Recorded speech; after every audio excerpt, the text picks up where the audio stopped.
Hello everyone, and today we'll be reading Let Me In, a hair-raising, blood-riddled story. I gave thanks for the go-ahead to read this. Without further delay, let's begin.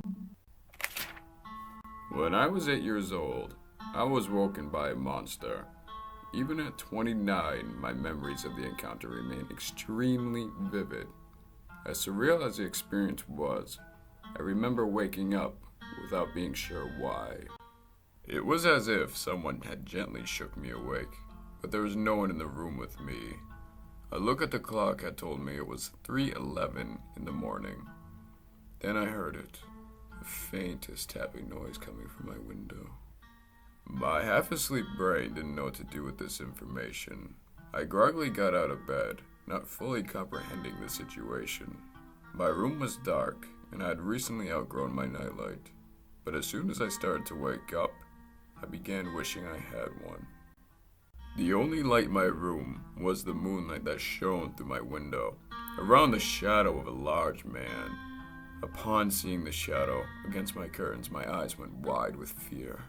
I made for the door, but my body froze when I heard a voice.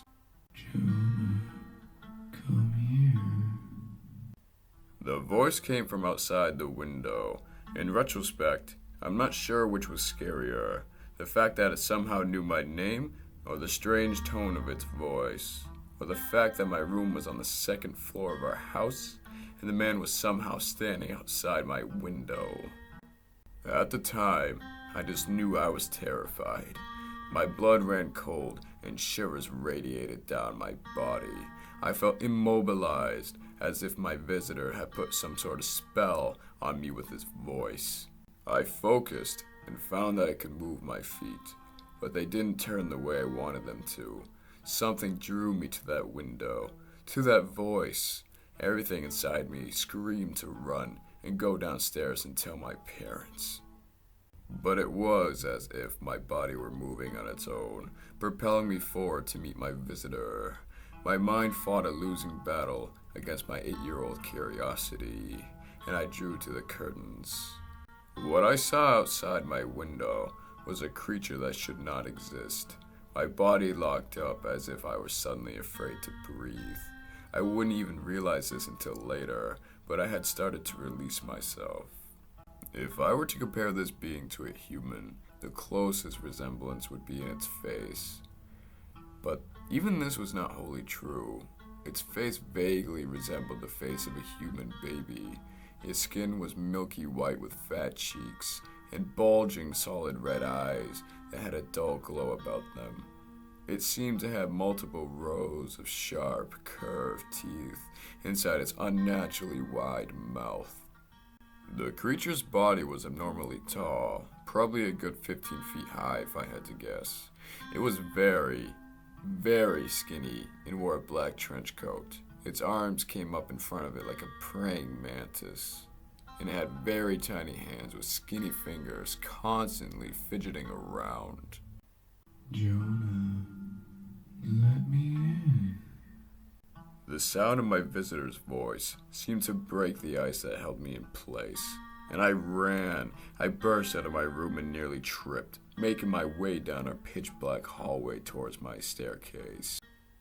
From the top of our stairs, in the small window above the door, I could see those eyes.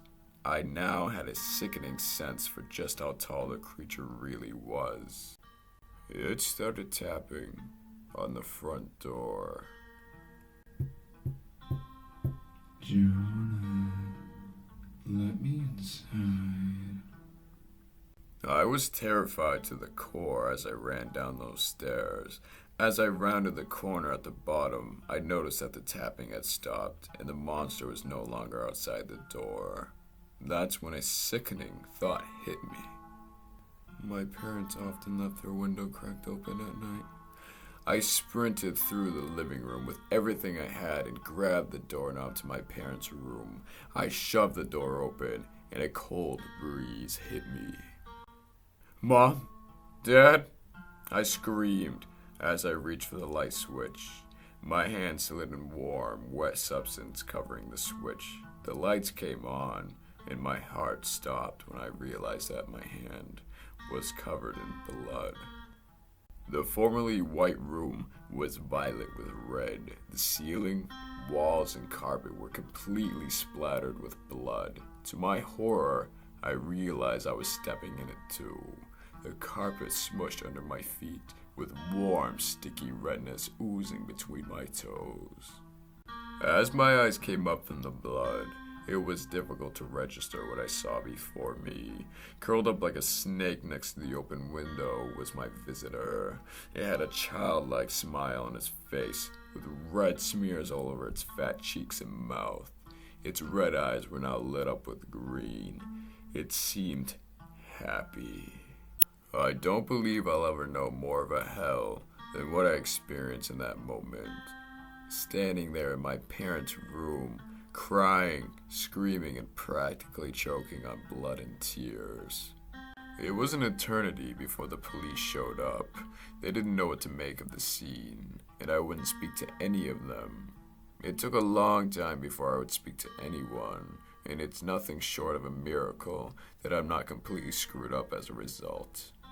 I went to live with my grandparents after that. They eventually sold the house. It took quite some time and went for very cheap. It's no surprise that no one wanted to live in it. I went back to see it when I was around 17, only to find out that it had been demolished and a new house had been built in its place. The meeting with that creature disturbed me for a very long time, but I was able to eventually live a reasonably normal life. Without any further visits from it, I met a wonderful girl, and we got married when I was 22. We had a beautiful baby boy a year later, who we named Sam after my father. He's now 6 and definitely smarter than I was at his age. Call me paranoid, but I put safety locks on the window in his room.